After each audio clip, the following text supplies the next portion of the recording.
Joe presents Baz and Andrew's House of Rugby, together with Guinness. Hello and you're very welcome to Baz and Andrew's House of Rugby, here on Joe, together with Guinness. How are you, Trimby? Oh, brilliant. Brilliant. Oh, brilliant. Sunday evening, we've got a cup of tea, kicking back. Yeah. I had a lovely weekend. What'd you do? I watched a bit of rugby and then I went for pints last night, and then I went to a gig in Dolan's in Limerick to see a band called Talos. They're from Cork. They are absolutely unreal. Check them out. Really? Yeah, a guy called Owen French used to play for Sunday as well, apparently. We got tweeted today. He was supposed to be a brilliant rugby player. Is that right? He's the lead singer and writer and all the crack, and he's brilliant. Yeah. I actually took Tommy Bowe with me. Oh, yeah, he was at the game, yeah. And we met Jenny Murphy there as well, so it was a little bit of a House of Rugby reunion without yourself. Yeah, it sounds like you're kind of up to something. Yeah. Don't tell Trimby we're having a meeting in Limerick. In Limerick. You wouldn't come to Limerick anyway, would you? No. Yeah, so I had a good catch up with Tommy. A good few pints with him. He's in great form. Did you see the coverage of himself, Dunners, and Murray Kinsella and Eddie O'Sullivan? Yeah. I didn't realise Eddie O'Sullivan was that small. I don't think anyway. He looks so funny, man. He was literally half the size of them. It was like in Lord of the Rings when the little guy with the hatchet, Gimli, He's beside Orlando Bloom. Yeah. He's like, my axe. Every time he kept looking up at Dunners, that's what he's going to say. And my bow. But yeah, that was probably one of the best parts of that game. Yeah, what about Kinsella? Has word got back to him that he's the brand? Someone tweeted us saying that he wasn't happy about it. Yeah. I was hoping to meet him last night because he won an under-20s All-Ireland with UL Bohemians back in 10 years ago. They had their 10-year reunion last night. So I met a lot of those lads like Carl Sheridan and a lot of ex-Munster players. Killer was on it, Dave Kilcoyne and Murray, but he didn't make it out. So didn't get to question him, but look, there's no argument. He is brand. We need to do we need to do a little caricature of him. Gary! Gary, make it happen. In a little chair, just tweeting furiously about rugby. So rugby, Munster. Before we talk about the game, there was a guy, I don't want to say his name, wrote an article for the Irish Independent about Munster rugby and basically shitting all over the culture and the people and the fans. And rightly so.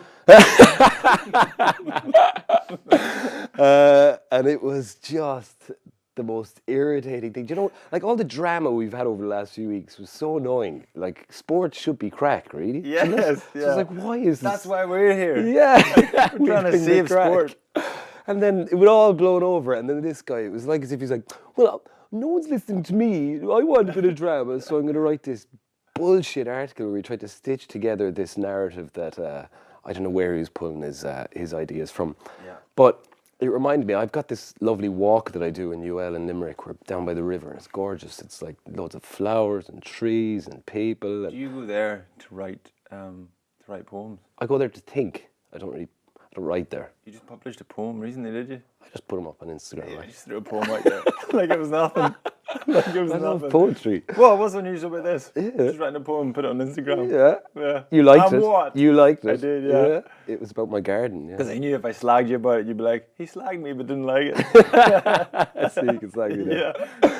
Well, I get my ideas down there, and I was like, and on the path there's a lovely, lovely nature, and it's all beautiful. And then there's hogweed, which you're not supposed to touch, and it has a sign anytime there's hogweed that says, "Don't touch the hogweed because it's poisonous and it's rotten. It'll give you a rash." And I wish the Irish Independent would, before they put these articles out, they'd kind of give you a warning that this is absolute bullshit. It might give you a rash. Yeah, don't touch the hogweed. Yeah. So we wouldn't have to bring that stuff into our lives and be less joyful, because it's so depressing, really. It's a bit of a downer, isn't it? Isn't it? Go away. Yeah, stop it. He did go away for a while. But he's back. He's back, yeah. The hogweed comes out in spring, I think. We get him on the show.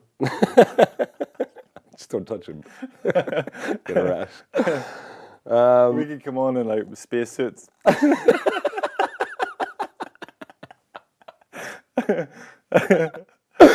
Just having a little bubble. Like, having to open to talk to him.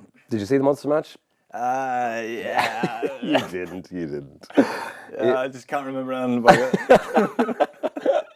That's okay. It was it's 27-14 to beat Connacht. Both teams not really having much to play for. So we'll skip through this because we've got a lot coming up on the show today. We've got to look back at those games quickly for 5 minutes because there's fuck all going on in them. We have Jack Carty on the show. He's in the back there already. He's going to come in and talk to us. He's in the shadows. He's going to come on and talk about Game of Thrones mostly, I think, because he's a huge fan. And we have our Game of Thrones correspondent, Dave Shanahan, who's joining us on the phone to give us his thoughts on what's going to happen in the episode this week.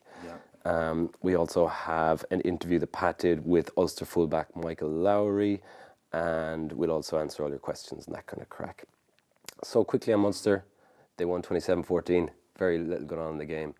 I think they kind of just nullified what Connacht were trying to do, just stop them scoring. And Neil Cronin had a great game for Munster. He was only jumped off the bench 9 minutes before kickoff because Conor Murray pulled out a neck injury, which is alarming. It's but a bit worrying, they said that he could have played, but they didn't want to take a risk, which is... They would say that. Wouldn't they?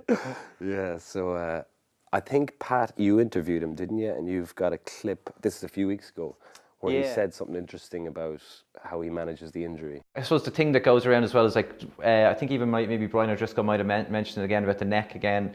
Like, Brian O'Driscoll's even said this when he was a player, he's never 100% fit. Like, you're never going to be 100% fit. But like, were you carrying anything during that championship, or were you a little bit uncomfortable, or were you as close to fully fit as a rugby player can possibly be? No, honestly, answering, I was completely fit. Yeah, I wish I could blame my neck on a few things that didn't go according to plan, but I am fully fit. I think that's why going back way before the Six Nations, that's why I took so much time with this neck to make sure it was right.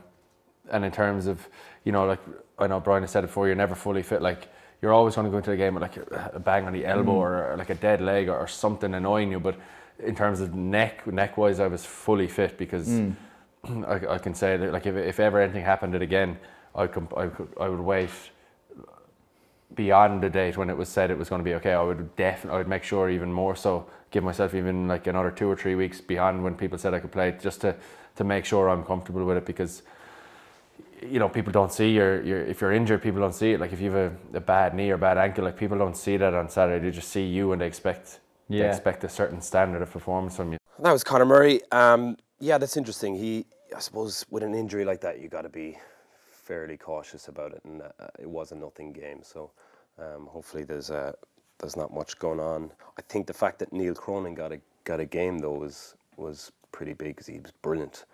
Sean Cronin's younger brother. Scrum half, really bossed the game, and they brought on, only for 2 minutes at the very end, my favourite under-20s. Oh, this young fella from you've been talking about this guy for a while. Yeah, and I've forgotten his fucking name, so I'm gonna do that again. Craig Casey. Okay, and they brought on, to my delight, my favourite under-20s player, Craig Casey, who only got on for 2 minutes at the end, but he was... Yeah, and you can say, I've been talking about Craig Casey. Yeah. Well, for a year. 6 months, Yeah. But yeah, he's going to be an exciting player, man. Yeah. And I know they're hard not, isn't he? Yeah, tough, isn't it? No, he didn't touch the ball or anything like that. So, but he still got his first cap. Yeah. He was against France. He was like telling the French lads to fuck off and stuff like that. He's pure Limerick, like. Which Munster need. I think they need guys like that who are, just have a little bit of an attitude. But they've also signed McCarthy from Leinster as well, right? So he's going to be good competition there next year, because Matheson will probably stay on. I'd imagine they've signed him till November, but I'd imagine they'll keep him on. Why are Leinster getting rid of him? Nick McCarthy, just probably because he wasn't getting a game, and they're losing a lot of players. Yeah, they're losing Noel Reid. He's going to Leicester. Jack McGrath, obviously. Yeah, Noel Reid went really well the other night. Tom Daly. He went really well. Yeah. Tom Daly's going as well. Yeah, well, he's going to Connacht then. Yeah, like he went to Connacht already, but he's just going to move there permanently next season. Okay. So, Sean O'Brien as well. Yeah. Yeah, exactly. Yeah, I mean that's guts of your kind of They can cope with it I fine. know. Still, it's not many other teams I think are losing that many players. So yeah, but yeah, more on Munster. JJ Hanrahan came off the bench, did really well. Blaine Dahl did very well as well. But look, again, it was not much to play for in that game. So so that was it. You were co-commenting for the Ulster match. Belfast, decent. I actually thought it wasn't a bad game. A few drop balls early on. It was wet and windy. It was a bit tricky, but apart from that, it dried up, and then we got to see a little bit of rugby anyway. A few big collisions. It was a decent old Interpro, I thought. It's the most I've enjoyed co-coms. Bernard Jackman's a good lad. Yeah, he's a legend. Yeah. He's a good man to be co-comming with. And game-wise, I think the shining light was Marcus Ray. He came off the bench maybe after 10 minutes when Sean O'Reilly went off with a head injury, which, could be...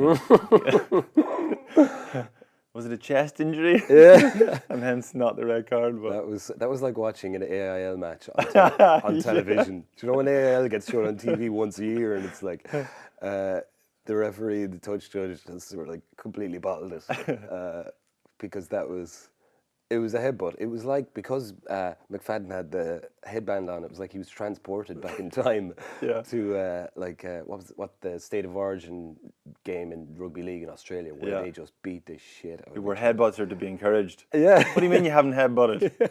Go on, get stuck in with you.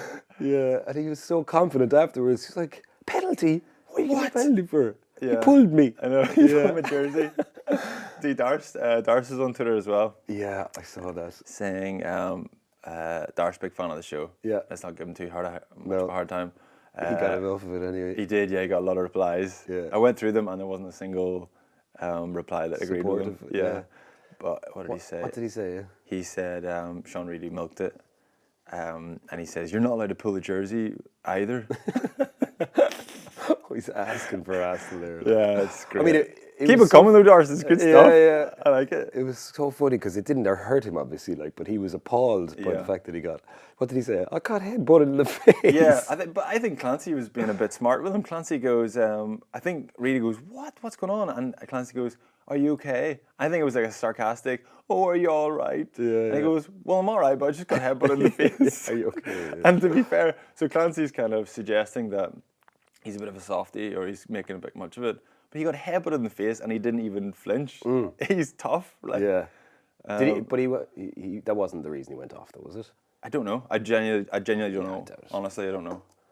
But it was just after, like a few minutes later. Yeah. Marcus Ray came on, and I was like, right, well, that looks like an HIA. But Marcus Ray did play pretty class. He was brilliant. Yeah. That try they got was when he scored.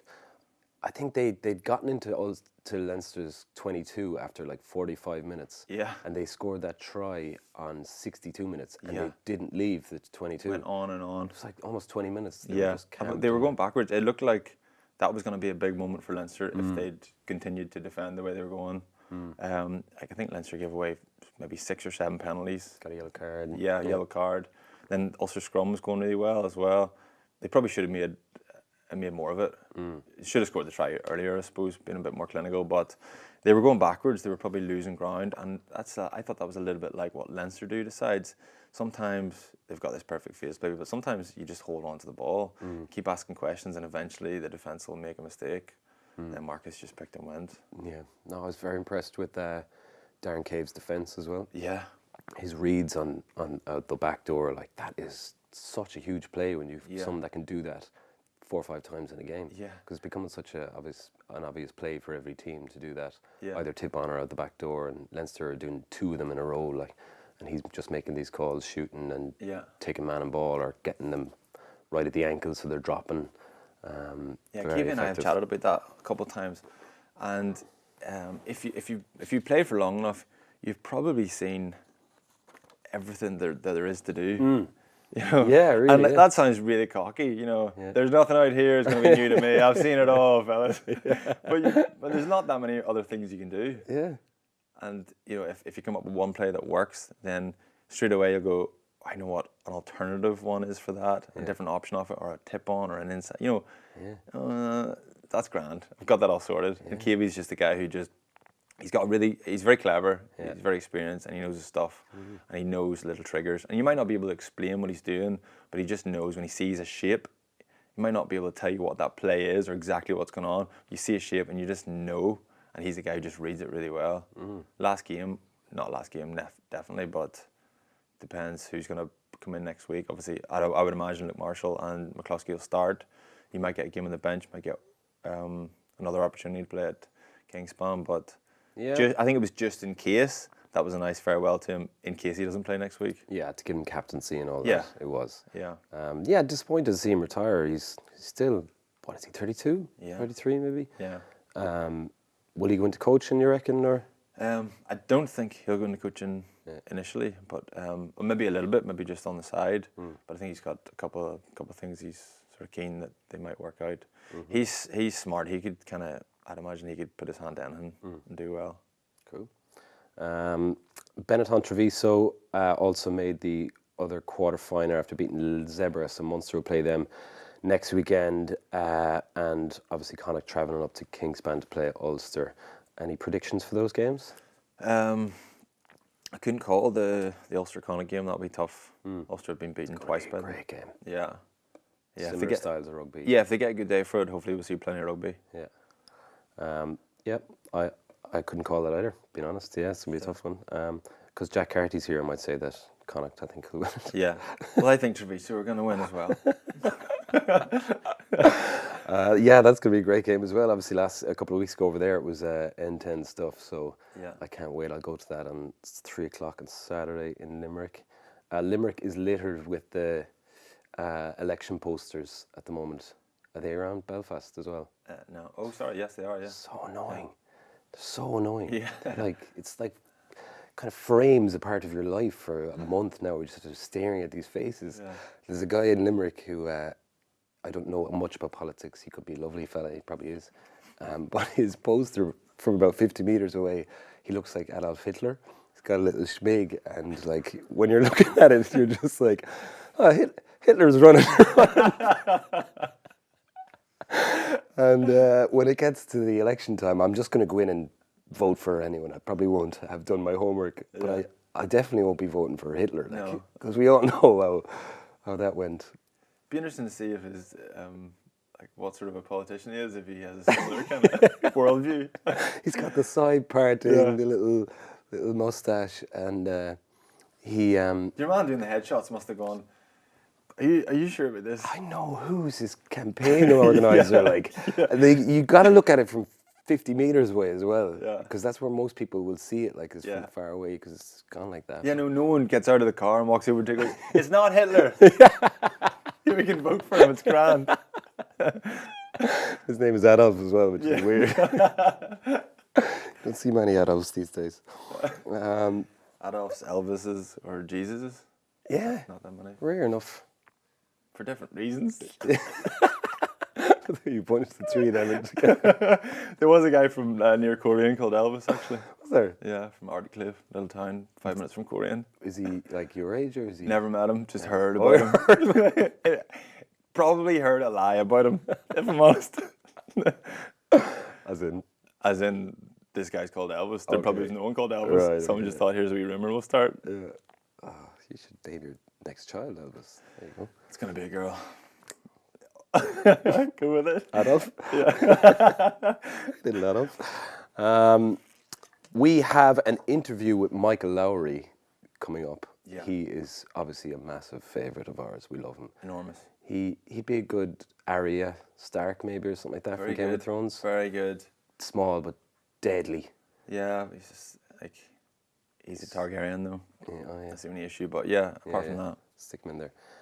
So here is a quick interview with Michael Lowry on how he's getting on in his first season with Ulster. The Leicester one was huge for you. I remember you couldn't take the smile off your face after the game. It's obviously something, that kind of moment was something you've obviously been waiting for since a kid. Can you remember that whole week? Was it nervous energy? How were you going into it? I think I wasn't really nervous. I was really excited actually. I didn't know that I would be starting until maybe midweek. That I would be definitely starting that game, and but I was just really excited to actually get playing. And and it was a position that, you know, fullback that I just trained through. I just been really training. I had one game at under 20s, and but yeah, that was a special moment. Running out for the first start against Leicester at the European Cup at home. Like, there's, you know, home game in the European Cup, it's hard to beat. It's a different level of atmosphere there, like, cause it's like 17, 18,000, the place is rocking, like, and I suppose, especially when you come from school, I know some of the school games are big, but it's definitely a kind of not ratcheted up a little bit, like, and I was kind of just talking to Eric there about, he said it was the moment he came up against Samson League as the moment that he kind of realised, okay, I can really kind of compete and hang at this level. Like, was there any moment for yourself maybe over the last season where you're looking like, all right, I can not only kind of play at this level, but I can really compete and I really kind of belong here, you know? Yeah, I think once the Leicester game went quite well, that I thought, you know, I really love this, and it sort of gives you the confidence that you can be competing at that level. You know, it was one of those special days that it's one game that you, if someone was to tell or ask you what game would you want to start your first game in for Ulster, it'd be a home game in the European Cup. Yeah. And I think, you know, that's something that I'd look forward to for years, and that's, I think, looking forward to it is probably, you know, the best thing about, you know, if you're playing against the likes of Manny Tuolangi and you know, George Ford, and I think when you realise that you've played an 80-minute game against those couple of players, and there are stars against Racing, and come out in the good side on a win, that's when you realise that you can compete at that level. Yeah, it's interesting. I remember like Per Angus came on against Manu, and I think Manu ran a beeline from him like 15 metres out and smashed through him. And I just remember talking to Tom last year. He broke through against the Ospreys, and every time he got the ball, Alan Wynne-Jones was there like in a second and just put him into the dirt. And like, it was that kind of level of he's exactly as advertised. You know, this person I've been watching on TV is the real deal. Like, is there anyone that you've maybe come up against, either an outside back or a back, where you're like, this person was exactly, you know, as good as I thought they were going to be? Or yeah, well, I think like Sam Zebo, you know, he was class against us, and you know, there's always players that you're just like, wow, this is incredible that you're playing against these types of players. And you know, like say Manny Tuolangi, he was again unbelievable, and he's one sort of player that you sort of target as such, you know, going into games like that. You know, he's their go-to man. Yeah, I know that you realise that, you know, there's that sort of step between internationals and club players as such, you know. They just have that extra bit of class about them. Yeah, I remember I was talking to Liam Gill. I think he's playing in Europe now. He's played for the Queensland Reds, and I remember talking to him about coming up against Victor Matfield on a line out, and you kind of had that like, oh God, there's Victor Matfield. But then within 2 minutes, you're kind of you're right in the middle of a game. So I mean, you're not really thinking about it like that. So, but I'm sure it's like once you come out the other side of those things, it's like, I mean, it must be kind of like a self-assurance for you that it's like, once again, like I can belong here, you know. This is not just me watching TV, like I'm in the game here, you know. I remember standing in the tunnel going out to the Racing game, and just standing beside Nakarawa and Finn Russell and all their, you know, big stars. But then once again, you know, when you're on the pitch, it changes, you know. You don't really think anything of it. It's just a game.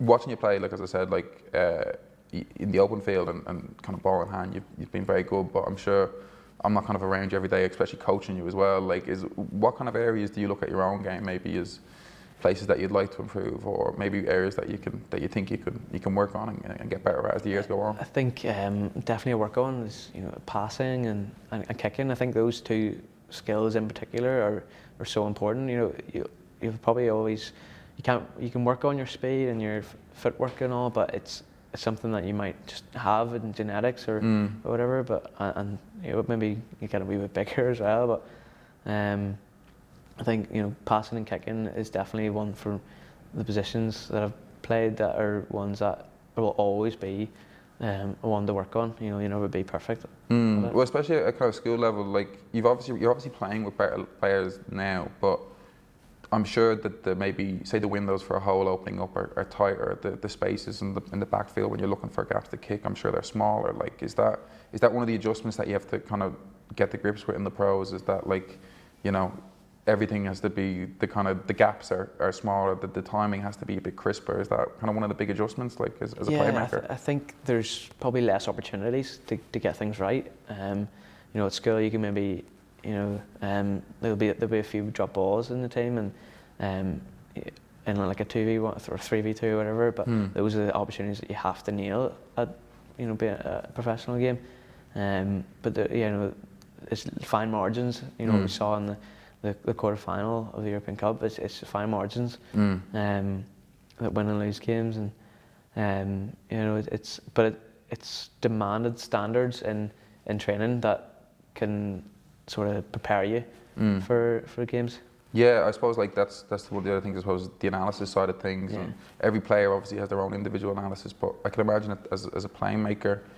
Obviously, you're watching your own game, but I suppose when you're breaking down opposition, is that kind of one of the things that you're really aiming in at? Is like to see where, okay, maybe the fourth defender shoots up quick, or is it those little things that you're kind of looking to see where gaps might appear in before a game? Like, it's definitely something that, as a collective, we all talk about, and you know, maybe, you know, a 13 might shoot out a line, or you know, they soften off or whatever. But as an individual looking at other teams, you'll maybe pick up certain things that other players in the team won't pick up, and they'll pick up things that you won't pick up, and then you come back to as a collective and express that to each other. Yeah, I suppose like just as a back and someone that kind of gets to handle the ball, like you've got a lot of weapons there with Will and Jacob and Robert Balakoon. Like there's guys that can really go. I mean, what is it like playing in a back line, I suppose, that has that much firepower really to it? Like where guys, I mean, even watching Jacob, you give him the ball and it's like he could score from 50 metres out. Like I mean, I'm sure you just have to kind of stay alert, especially as a support player almost as well. Like this could go at any time. That's the thing. You're playing that like Jacob and Rob. You know, if they've got the ball in a bit of space, you'll be with them, but in case they need it. But you sort of just think that they're going to score. You know, you back them to score, and I think you back most people in the back line to score. But you know, you never know. You have to be in the end of the support line, or you know, be with them just in case. But sometimes you just think, I'll just hold back and let Jacob or Rob do his thing. You're almost going to go back to the sideline waiting for the kick. Let them do their thing, you know. That's the thing, scoring tries. Yeah, no, I would, man. I would, definitely. It's been easy to watch. Like, Anyway, cheers. Appreciate it. Mate. Okay, you're very welcome back. We are delighted to have Jack Carty join us on Trimby's couch. How are we doing? It's actually nice and warm from you sitting here beforehand. But yeah, good. Cheers for having me on, lads. Delighted to have you. Are you new to the show? Are you familiar? You're a big fan? Huge fan, I yeah. don't want to put words in your mouth, but I've been following it the last couple of weeks. I saw there was a reference that I was in your kind of Game of Thrones thing. I think someone mentioned I want to be Sansa Stark. So I think someone said you were Jon Snow. Oh, did I? No, that's Was Cooney.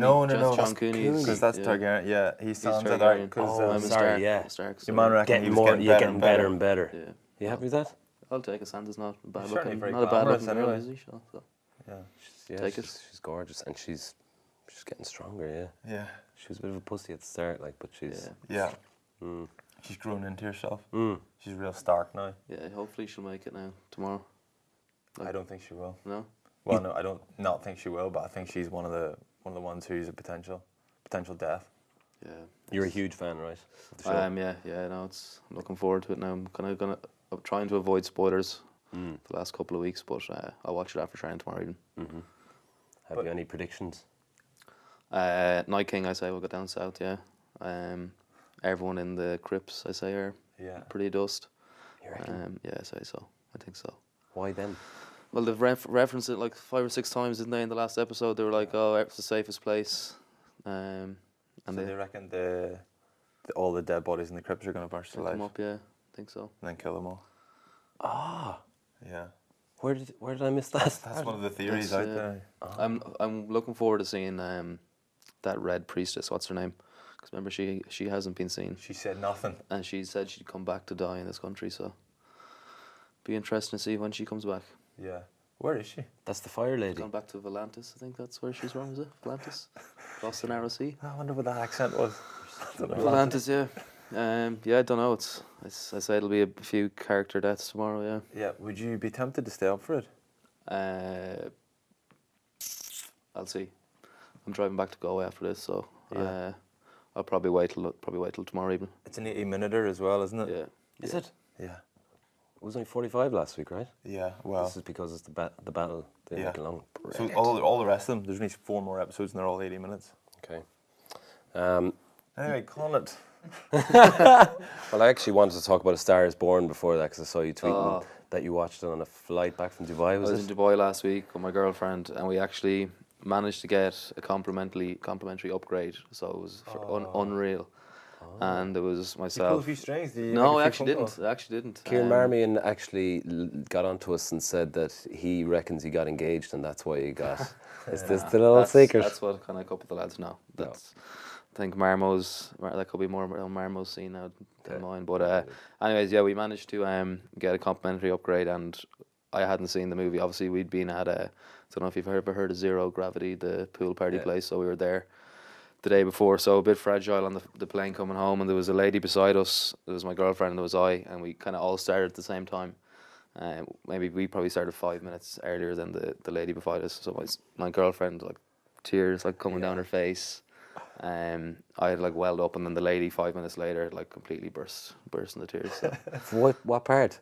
Very end. All I'm of not it? gonna give, Yeah. I'm not going to give spoilers, but but probably just the end part. Yeah. Yeah, when everybody comes alive in the crypts and kills everyone. It was the same. It was same with I went to the Avengers there the other day as well, and I was there with Tiernan O'Halloran to the left of me, who'd be like one of my best mates. So there was Tiernan and then Sean O'Brien and Ulton, and the two lads would have no problem. They were like clapping and cheering, and I'm not going to give any spoilers. So, but I was welling up towards the end, and then Tiernan was there. I was like, oh no, I can't cry in front of him.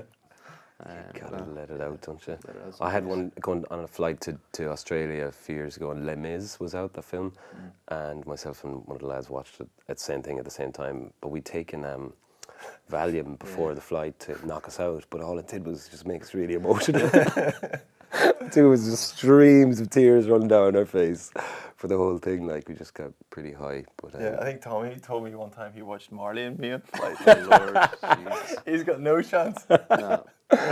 yeah, no, you're just pretending you're yawning all the time. Yeah, there's not that many. I'm trying to think of any ones that I don't. Interstellar actually did it to me as well. Oh yeah. Yeah, you know when he's in the fourth dimension. Have you seen it? Yeah, And then That's such a that cool was probably film, the only other yeah. one. So that Murph! Yeah, Murph! Don't leave me, Murph. Yeah, Yeah, so not just them. class. Yeah, no, A Star Is Born is a great show, isn't it? I watched that only like about a month ago as well for the first time. The get when enough we of were it. up in camp, so that's when I kind of was out during camp when the first time I got called in, and the lads were just playing the playlist the whole way through. I think it was Bundy and Dave Kilcoyne and the likes were just playing the playlist on the bus the whole time. So I had known the soundtrack before I'd actually even seen the movie. Yeah. So where were you? Zero Gravity, did you say? On the Saturday, yeah. That sounds like the sort of place you'd rupture a spleen. That was in the Atlantis. I actually went back there the day before as well to the actual scene of the crime. Yeah, went back did the actual slide. Did everything. So yeah. Were you crying then as well? I wasn't. It was the actual slide itself. You're kind of like standing up and then it just drops from underneath you. It actually is quite terrifying. So I dropped first, and I could actually hear my girlfriend like screaming when she was going down as well. So, but no, it was a good day. Yeah. You went from the the water park. Yeah. And then went to the I brunch. went to the brunch. Yeah. Yeah. Which was unreal crack. Yeah. Like I only felt like I was like winded or that. I didn't feel anything like that too major had happened. And obviously the adrenaline of going to the brunch later on that day was kicking in. So yeah, myself and the two lads went to that.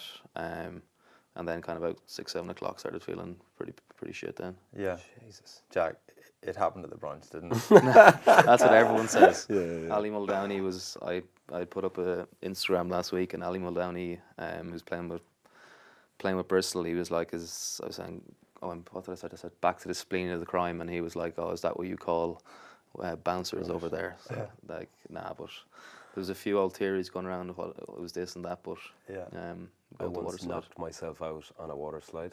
You know, when you've got the pole that you pull yourself. I was cracked like yourself. trying to catapult myself Did you down the come around slide, and I before? just whacked my head off it, and just completely KO'd. And it was in France. Some French guy had to dive down after me, like. And, Three spotted, you were gone Oh, at the top, and you gone, were still man. unconscious at the bottom. yeah, I only remember waking up in the water down the bottom, like, and he was like carrying me out of the water. I So embarrassed. one time was going down the slide with my young fella. He's 3, right? And I thought he can handle this. It'll be grand. And but then at the bottom it was like getting quite side to side. Yeah. So I thought, right, I'll spare him that. I'll like skillfully keep him in the middle and like shimmy to make sure he kind of doesn't get sloshed about too much. Cracked his head off the ceiling. And then I scared him for life. yeah, and then his mum was standing at the bottom. I was like, "Chop, don't tell mum. Whatever you do, I'll be your best friend. it'll be grand." So yeah, that was that. And then he hasn't been on a slide since. Hey, to come around to it. Yeah. Father of the Could be year. worse, son. You could have done your spleen. Your spleen. You're slean. Your spleen. Do your spleen, whatever you do. I was looking at your Wikipedia before on the train up, and Yeah. it says you played a lot of soccer, and then it says, I saw this. Yeah. Someone only referenced this to me during the week. really?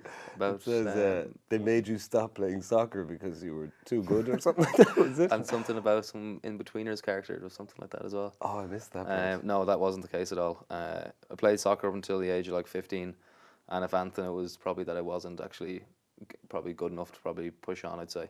Okay. You played for Ireland though, did you? I did, yeah. So I would have played with Robbie Brady, Jeff Hendrick, Go away. and I don't know if you know Matt Doherty. He was playing. He scored a few goals for Wolves the last couple of weeks. So I actually managed to keep him out for a couple of weeks. So Really? What position were you? Centre back, centre back. So it was actually pretty cool. We That was under 15s, was it? under 15s, yeah. So we played. Did a big trip in Qatar, which was class, in the like Aspire Academy, which is like this.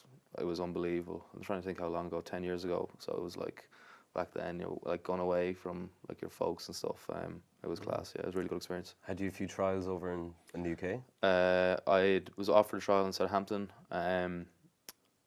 and so my mum was actually secretary in the club at the time, soccer club at the time. So I got this letter saying, "Oh look, you've been invited to go on trial," and I was like, packing the bags, I'm off. Good luck. And it just fizzled out, and I was like, kind of, what was going on there? Like my mum was like, "Oh, there's a transfer embargo. They're not signing any more players." But subsequently, I only found out kind of after Christmas that they actually kind of just like let it fizzle out. They wanted me to do the leave insert and all. So Nice. I could have been playing Premiership or Oh, your mum. yeah, mum and dad. look. Worked out for the best, I suppose, didn't it? Well, Uh, it worked out well, but it could have been unbelievable. yeah. So I'm sure. Look, what can you do? What can you do? A lot of fellas go over there and kind of come back and. So who's the standout for you back then? Was Robbie Brady was he? incredible. Yeah, he was Really? a different level. Yeah.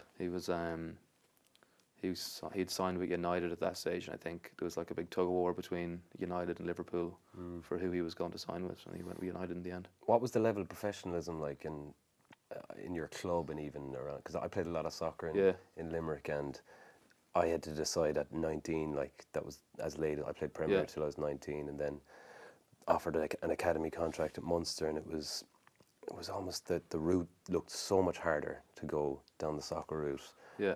Probably because there's so much more competition, but a little bit less. You know, there's not as much professionalism, I don't think. No, in like Ireland. it was. I just found that it was nearly just you were doing it for enjoyment, to be honest. Like we didn't play any sort of tactics or anything like that. We played maybe a 4-4-2 one week, and we'd change it around, and then yeah, it was more just kind of for the crack than anything too serious, to be honest. So like I was probably the same height I am now when I was playing, so I was a bit like taller than everyone and kind of was good in the air, but my feet I didn't have great technical skills to say. So I play a lot on Monday nights now. When you come up against someone I've played against a few League of Ireland ex-players, and I'd be getting ahead of myself thinking I'm quite good, and then you play against one of them, and it's the first touch, and how quick they move the ball. But then, so you made a decision quite early then that rugby was. Yeah. I actually didn't end up getting an academy out of school, so I did a BCom in Galway. So did college for like 6 months, and then Nigel Carlin, who's the backs coach now in Connacht at the time, who was academy coach, he was like, yeah, we want you next year. And I was like, right, but I'm going to enjoy the rest of the college year. So I had a good first year in college in Galway, which at least I kind of got in, which was good crack. Yeah. Were you like? Did you play our schools then, or? Youths. We actually beat the Irish schools, which was Oh, yes. yeah, we played them. Yeah, like Nice. it probably wasn't. I remember obviously all the youth lads. It was myself, Tyg Furlong was on the team, Marmo was on the team, and we'd obviously built at this massive big spectacle, kind of like us against them, and we managed to beat them. Then we went on and we nearly lost to Georgia and Germany in the so like our season was kind of done after we beat the schools. No, that was good crack as well back then. So And you had a serious 20s team as well, didn't you? Like Niall Scannell, JJ Hanran, Chris Farrell, Luke McGrath, Tyg Byrne, yeah, Josh van der Fleer. serious team. We were in South Africa we were actually pretty unfortunate with kind of the way it went. We beat South Africa, who were the hosts in the first game, and then kind of lost in the last couple of minutes to England. And if we'd went that, England I think South Africa went on to win it then. So, but yeah, that was class. That was U10, JJ12, was it? No, I actually didn't. I didn't start. It was JJ started 10, and he got nominated for the IRB Player of the Year that year. Yeah. He was phenomenal down. He's back playing good rugby again. He's playing class the last couple of weeks. Yeah. Good try yesterday. So yeah. Yeah, very cool. How are you getting on this season then? You're Enjoying it, yeah. Yeah, you're playing in a lovely brand of rugby. We are, yeah. I suppose it's kind of a hybrid between what Pat used to do and then what we used to play last year. Obviously, Pat, we used to throw the ball from like running from our own 22, and then we kind of tried to bring that in the following year, and it kind of got us in a bit of trouble. So we've been a bit more pragmatic in kind of how we play in terms of our kicking game, and then also trying to be a bit more direct, because we used to always be kind of play out the back or kind of play with a lot of width too early, and it kind of got us in a lot of trouble. So we play really direct, and then kind of when we see opportunities in either behind teams or to the edge, we'll take it. But friendlies came in, the coaching staff there, they've kind of, the culture's been really, really good. Fellas rewarding each other, picking up kind of just where we've been building the last few years, and it's been really, really promising. That year you're talking about when Pat was there. Yeah.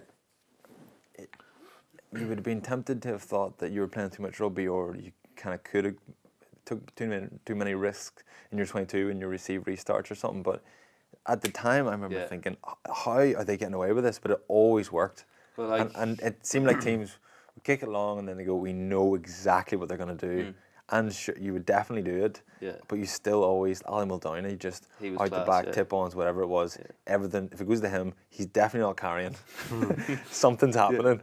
But you seem to it worked so well. Yeah, it did. It is, because I remember, we called it Canes at the time, because the Hurricanes had started it, and it was very, very much, like, it was very set, which was, it obviously worked really, really well at the time, especially when kind of teams weren't defending how they're defending at the moment. You know, teams are just filling a full line full of 13 and then using like 2 people in the backfield. So at the time there was like a lot of pendulum defences, and we were able to beat teams on the edge, and we used kind of saying that every pass was 5 metres. So we literally just from mid-rucks, we literally just like tip the ball, pass to the edge, then you'd play to Ali again, Ali would pass it to someone so he didn't have to carry, and it was pretty simple, and then obviously our set plays were pretty good as well.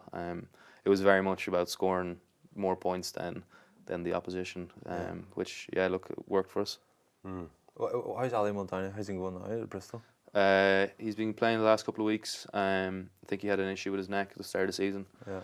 And Bristol seem like they're trying to play that kind of rugby. Are they they are playing it. Obviously, I think when you're playing the Premiership, there's obviously the promotion relegation sort of thing. So I think they've kind of reined it in a bit. And you can see that the half-backs that they have between Sheedy and Mads, obviously they've like good kicking game, and then I think Mads has come off the bench maybe 3 or 4 times in the last 8 weeks and kicked winning kicks. Yeah.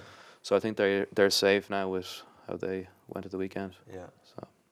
Andy Friend, I heard you say that he encourages you to use your weapons. Yeah. It's an interesting word. And I saw you say you would use your kicking, your kind of positional kicking. Yeah. But I would also think your flair and your ability to create is a huge weapon of yours. Was that something you've developed since Andy came in now, or is it something that you always had in your game? I suppose I would have thought that I always would have had it from a younger age. I'd say probably the earlier part of my career probably took a bit of a knock in terms of like mistakes and stuff, so I would have reined it in a bit. And especially when you're playing in such a rigid structure in a 2-4-2, it was very much catch, receive, like catch, pass. I had a good conversation at the start of the season with Friendy, and as he said, he talked about weapons and stuff like that. And it was very much kind of, I was like, look, I've been inconsistent the last couple of years. I want to get to a level of consistency and try to, I said it, like reach my potential. And he was like, it's not about reaching your potential, it's about the unrealised potential that all players have. And I think that's kind of probably what he's done to a lot of players. He's firstly given them confidence in what they're good at. He did a piece last night, I think, with Murray Kinsella, and he was talking, and he was saying like a lot of coaches might look to try work on a lot of fellas' weaknesses, which obviously all players do, but he says if every player has like some sort of weapon and they can bring that to a match every week, it's going to kind of add to the team, and I think that's what we've been doing, so good. Kevin Blade, yeah. he seems to be someone who's just thriving. Yeah. Under Friend, I mean, is that an example of that? Just empower him, just say go out and just do what you do well, and he's killing it, isn't he? He's class. Like at the last couple of weeks, to be honest, I think one of the main things is the competition as well between, obviously between himself and Marms. They're both like at each other's necks. Quite literally sometimes. Is that right? Really? It's quite it's what you want. Like so. He's not afraid to pick either of them either. Like Andy No, yeah. Like the two, it'll be interesting. Obviously, the two lads, Marmo played really well yesterday. So yeah, it's just Blady obviously raises. He's really sharp in around the rucks. And he's been playing class. He got on the end of a few breaks, and he obviously finished a try last week against Cardiff. So he's been going class. Yeah. We actually gave you try of the season already, didn't we? Yeah. Yeah, we haven't done our official awards yet. And there is no awards? There's nothing. We've nothing to give you. Just to Boojum. You get to go to Boojum. Unreal. Fair enough. But yeah, no, well done. That try, it was obviously the try against Cardiff, wasn't it? The chip and gather and the whole play, obviously. But playing into the breeze, it was some try, to be fair. It was the start, yeah. I meant from the stuff in the 22, like Bundy's obviously around the back offload, and then you had Tiernan's obviously Swaggy's offload as well, and then there was just offloads everywhere. It was Dennis's pass then obviously out the back to me, and then I was fortunate enough that I got Matthew Morgan kind of flat-footed, because I actually thought, I was like, how did I beat him? Because I'm not, wouldn't be the quickest, and I looked at my speed thing and it wasn't quick at all, so I was surprised I actually got there in the end. Right, so you can check afterwards how what technology wasn't there when I played. They did it last week, I remember. So Marmo, Bundy, and I think there was a few others were doing, they were trying to get their top speed. Marmo hit a 10.7 or 10.6 last week, which is 37 kilometers. What in training? Yeah, after training, so they're doing so we do sprints after training. 10.7 is ridiculous. Yeah. 10.7. Wow. He's the fastest man in Connacht rugby history. Marmion. Yeah. Yeah. Really? Yeah. Yeah. That's ridiculously quick. Yeah. Like Jacob or Greg Gilroy, none of them would be getting 10.7. Galway does have a slight breeze. Downhill, down breeze. So, but 10.7. So that's pretty incredible. Quick. Yeah. Wow. Yeah, I used to love the speed training. That was my favourite part of watching yourself getting quicker over 6 months and get more explosive. I thought that was some of the best training we did. We had an Olympic athlete coaching us in Munster, Tom Cummins. Yeah, class. Just obviously knew everything you need to know about sprinting, and he had done a PhD on rugby sprinting as well. So yeah, he was the go-to, wasn't he? He was like the sprinter whisperer. Yeah. He was like, I'm gonna make you faster. Yeah, he did. It's gonna get better. And then David Wallace just comes in and beats everyone hands down anyway. Yeah. No training, never trained. His ankles just sellotaped together, keeping it in place. But so then you've also had an interesting year getting your first cap. For Ireland. Tell us about that. How did that feel? It was unreal. Obviously, I probably did think the opportunity probably had passed. With just kind of the way coming into World Cup years, sometimes things mightn't tend to change, because there's obviously fellas who've been there kind of through the whole cycle, and obviously coming in towards the end, you'd have to be doing remarkably well to get a look in. So I was fortunate enough with how Connacht were playing in terms of form, and then there was kind of a few injuries in my position as well. So it was unreal, something we've been working for years. and just to get it then in Rome as well, it was class. And then to get the 2 ones after that was pretty cool. That was good. And I saw you dedicated your first cap to your cousin Brian. Yeah. Very sadly passed away, and that was a beautiful moment, I must say. Yeah, no, it was. Like his parents would be my parents, obviously, and his parents would be quite close. I would have been real close with Brian. He'd been 29 when he passed away, so it was unfortunate. I was kind of unfortunate I couldn't do it for him when he was, I suppose, alive. But it was kind of a week before, so it was like nearly a year to the anniversary when it happened. So it was a nice little thing, I suppose, I could have done for his family and stuff. So it was unreal. So they're doing a charity cycle for him now on the 26th of this month, which is the day of the PRO14 final. So unfortunately, won't be able to cycle in it. Yeah. Where's the cycle? They're doing it from Athlone, because I'm from Athlone to Galway. Lovely. So it'll be good. Yeah. Yeah. Hopefully. Still be there for the celebrations, maybe. Yeah. Hopefully, I'll get back for the Sunday. Yeah. Yeah. Hopefully we'll beat the Ulster lads. chat. I was actually Passive aggressive. Yeah. I was actually thinking when I was coming in, I was like, because I remember I was in before this camp, I was in pre-camp maybe 2.5 years ago, I think, and you were there about 2.5, 3 years ago. I was trying to think. Remember they used to do them behind a body ball sort of stuff, and you had to do the tackling. What was this? So it was 2016, I think it was. It was. We'd played Wasps, and I was in maybe 2 weeks later, and I remember we were doing a body ball, and obviously it was my first time ever in the environment. I was absolutely like bricking it. What's the body ball now? So like say Trimby would like run at me, you'd do a tackle, you hit the ground, and like place the ball. Are you concerned? I was that well, Joe is gonna. No, not at all. But I was thinking that I was just wondering. I remember at the time ran, and I was like, oh, he's going to try bosh me here. But then he actually ran, and he actually went like 50-60%. So I did try and bosh you. I was like, Andrew Trimble's pretty sound. He didn't actually try to bosh me. Either that or he's an absolute weakling. One or the other. I'm too old. I hope this young fella goes easy on me. I was done at that stage anyway. I'd all but retired. Yeah. But you're, what are you, 27 now? 26. 26. Yeah. I always found that the one thing I was terrible at focusing on when I was a player was how long your career possibly can be, and that you could play until 35. So more about, I suppose, I wish I was more aware of how much time I had, and that it wasn't a rush. And I suppose you say it's taken you a while to get that Irish cap, but you obviously must have your sights on the number 10 jersey for Ireland over the next 10 years. Is that the goal? Well, it was the start of the season. It was to get into a camp, get one cap. Then obviously since I've done that, I've kind of set it to try get 10 in the next kind of 12 to 18 months. So however that comes about, I just have to kind of worry about playing well. If we can go well with Connacht, it probably makes it a lot easier. Obviously playing in Champions Cup, because I think that can be, you kind of see people be saying, oh, you're playing well, but they're saying, oh, well, it's not in Champions Cup. So hopefully next year, if we're playing well, and then obviously competing well on that, I can hopefully be starting. That's kind of, why wouldn't you be wanting to be? Back yourself. Yeah, so. Yeah, good man.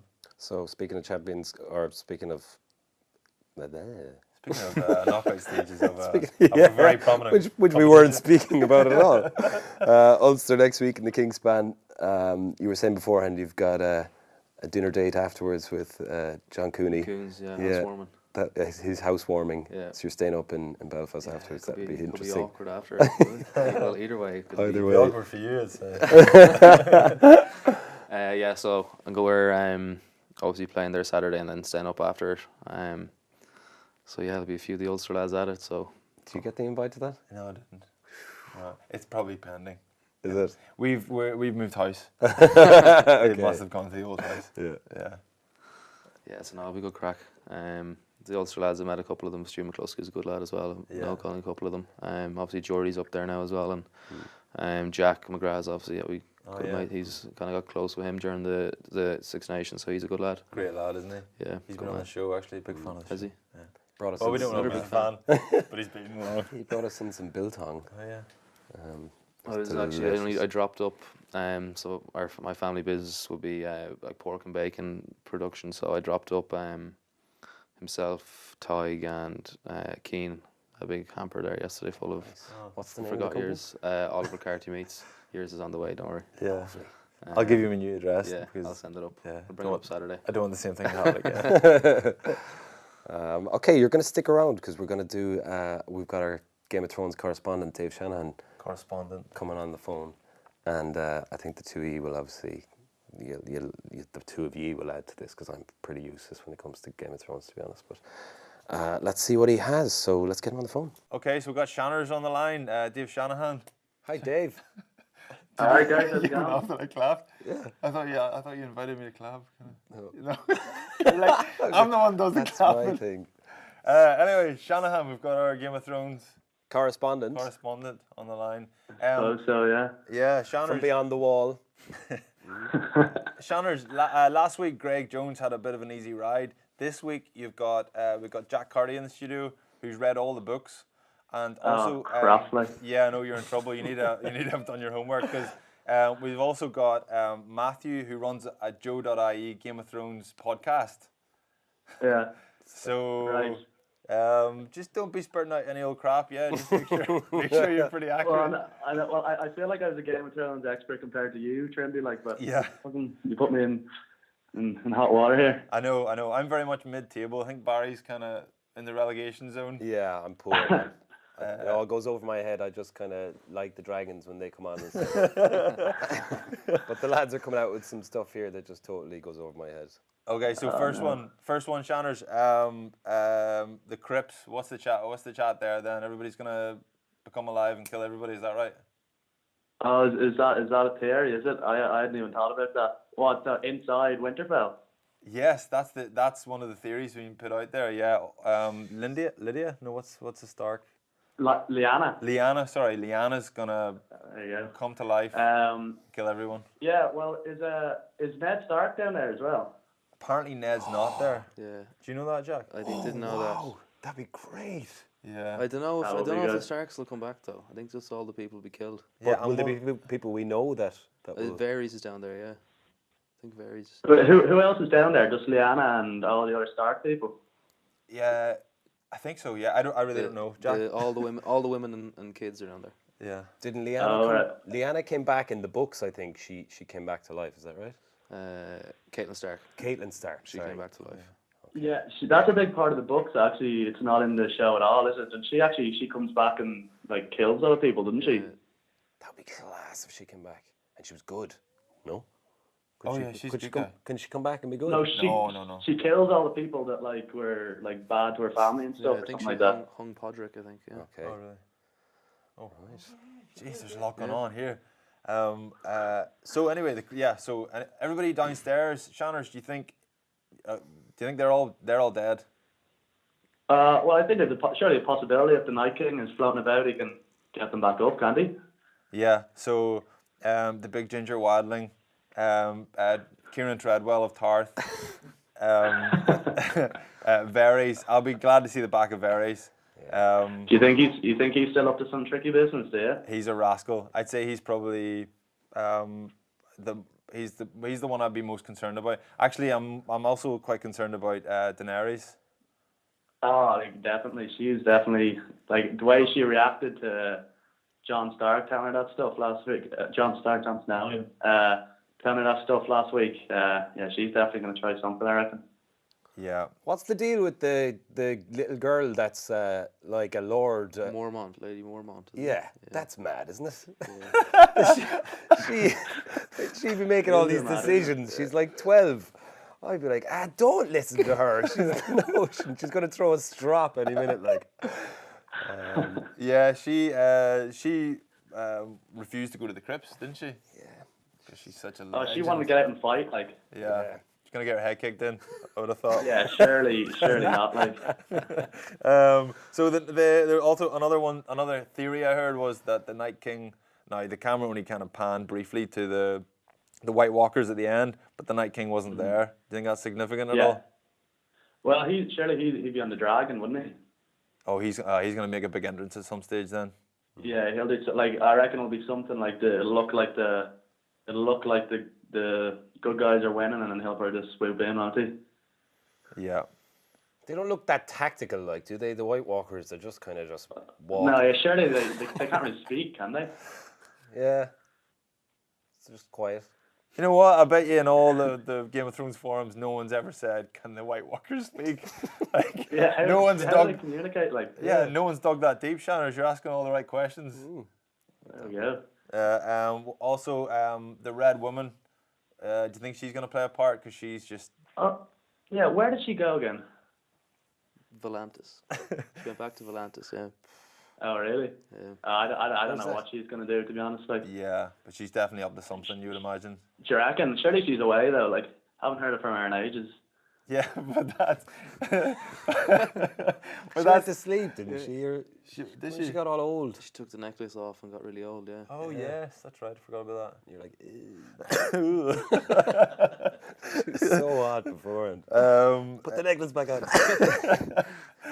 So also, after this, then we've got another 3 more episodes. So, I mean, the humans have to win this battle, surely.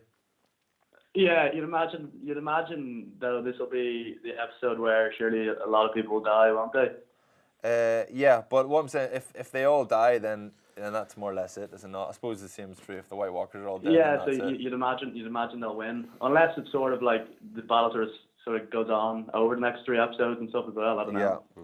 Who do you think will die? Who would you like to see? Like there's a lot of people who are fairly like they can get rid of pretty easy. I'd imagine, like guys like. There's a lot of dead I don't wood. know. There's a lot of dead wood. This is like last year with Ulster.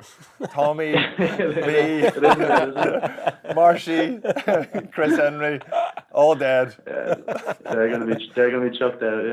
Yeah. So I read one. I'd say guys like the Tormund, the big ginger wildling, as you like to call him. Yeah. I'd say he'll probably go, surely. I like him. I'm fond of him. But they're so good at killing like major characters. Say Brienne. Yeah. Well, they say could do that as Brienne, well. yeah. Well, would you reckon any major ones to go? Well, I don't know. Maybe read, they'll kill Daenerys or something. Shanners, I read somewhere that the like what the actors were earning was published, Yeah. and that could be a reflection of how many episodes that they're in for. So, Oh, really? So they reckon Tyrion. Who's earning the most? So Tyrion, Jaime, Cersei, Daenerys, and Jon Snow are all earning $500,000 US dollars per episode. So because they're getting paid so much, one theory is that they're the guys that survive. Yeah, but also they're the biggest names in general, though, so they might just have a They're also set thing. I wonder what if you look at the names that come up on the screen at the start during the intro, whose names come up first. That give you an indication as well. Yeah, maybe. What's your man's name? I don't know. Peter Dinklage. Dinklage. His is the first name that comes up. All right. Yeah. I can't. There's people giving a lot of chat that Tyrion is going to go rogue and he's going to sort of betray everyone. What do you reckon of that? Don't they? There's one theory that he's a Targaryen. Yeah.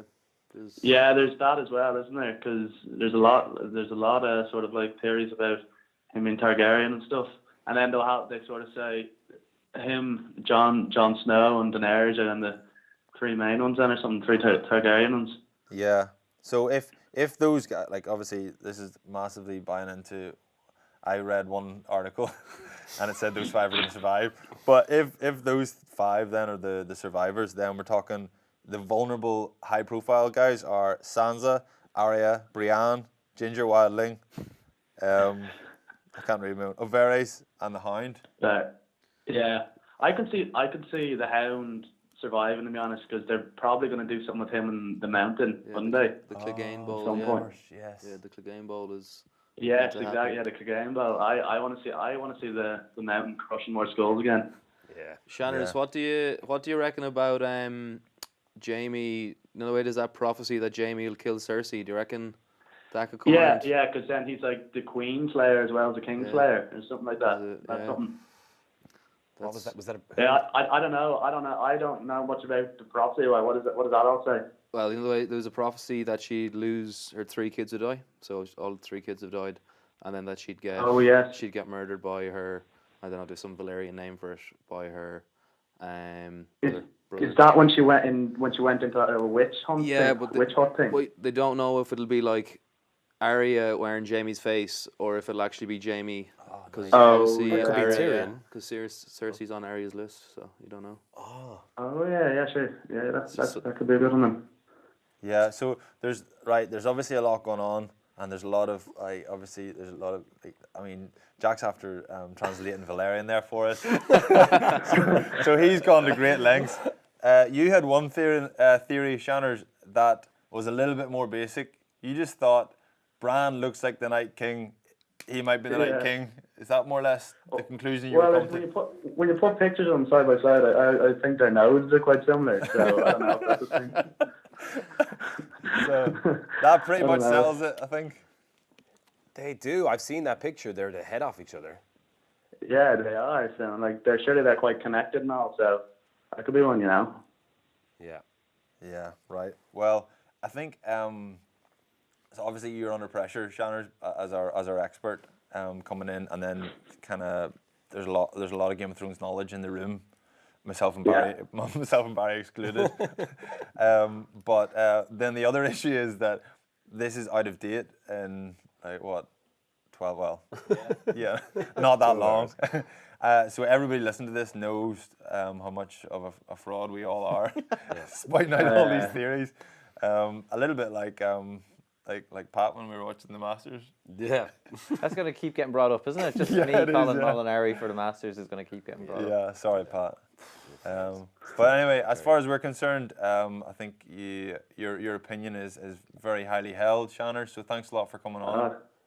Which character would you like us to reference you as? So what character do I want to be? Yeah, the little girl. Yeah, I wouldn't mind being Arya. Wants to She's be pretty taken good, isn't she? seriously. Arya. Yeah. We've given that to Michael Lowry earlier on. Oh, really? He's got Yeah. Well, you guys pick. Who do you think I should be? No, Mike Lowry just lost his virginity in the last episode, didn't he?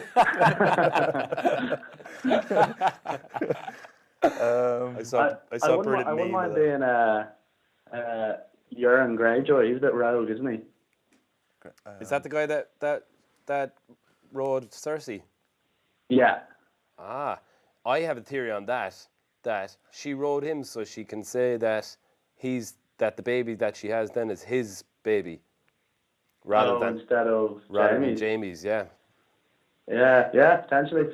Did you not think of that? I love him because everyone on the show has like all these different motives. Like they want to like rule or they want to get peace or something. All he really wants to do is just ride the queen, isn't it? I think he's quite funny. Like. That's you, so man, perfect. Yeah. That's all. That's why you went to Ulster for. You just want to ride the queen. All right, Shanners, listen, thanks a lot for coming. Oh yeah, what about the game yesterday? Yeah, it was good, wasn't it? Yeah. Yeah. Listen, thanks a lot. That's enough rugby. No, it's getting awkward because Jack's here talking about rugby. Yeah. Well, look, best of luck next week, man. We'd love to have you on. Hold on, sorry, are you getting invited, Shanners, to Cooney's house party next weekend? No. You? No, I didn't get invited either, but Jack's come up. I didn't know there was one. Yeah, Jack's Are you going, Jack? Yeah, I'm going, yeah. What the hell? Myself and Dave Heffernan are going, so 2 Connacht lads. Oh, no, well, he hasn't, maybe just hasn't told us about it yet. Well, Okay. Have you just moved house, Shanners, by any chance? All right. Yeah, have you just moved house? Because a lot of my stuff's going to my old address. I'm wondering that might be the same reason you're not getting invited to a house party. No, I actually am moving house now in like a week, but no, I just don't think Coon's actually very much. That's too late to be an excuse. Anyway, Shanners, listen, thanks a lot for coming on. Yeah. All right. Cheers, lad. Catch you soon. Okay, thanks, Dave, and good luck in the quarterfinals next weekend to all the Irish teams involved. We also asked you to vote on the Guinness Maidenmore Irish Player of the Weekend, and here are your nominees: Marcus Ray and Darren Cave of Ulster, the Munster duo of CJ Stander and Tig Byrne. Thanks for your votes and your comments. The winner is Tig Byrne. He's won a few times, I'd say, is he? Yeah, he's probably fed up. Yeah. Too many teeth.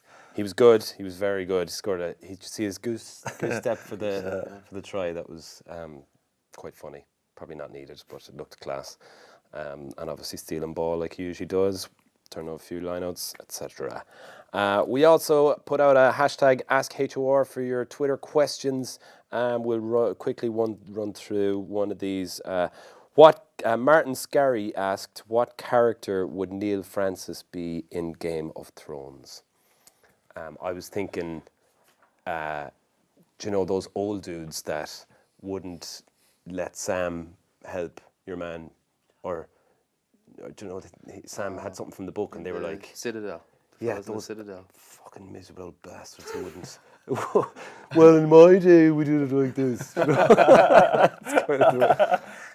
That's what I always get off Neil Francis. He kind of has that air of things were better when he was involved or something. Yeah. But you had one as well, did you? Me, yeah. The Red Lady one. Yeah. Potentially the Red Lady without the necklace. Way better. Way better. Ugh. Now I'm picturing Neil Francis naked. And that's pretty much it. I think we'll leave it at that. Thanks a million for coming on, man, and best of luck for the rest of the season. I think you should probably be our correspondent as well as Game of Thrones. Yeah. Yeah. I'll be deputy. I'll help Shanners. Yeah. We'll get you on around maybe towards the end, the last episode. So best of luck for the rest of the season. Cheers, lads. Thanks a million. Thanks to everyone that helped make the show today: Shane, Fiona, Anthony, and Pat. Thanks for all your questions, your comments, for listening in all your favourite apps, and for watching us on YouTube. This has been Baz and Andrew's House of Rugby here on Joe, together with Guinness. Party on.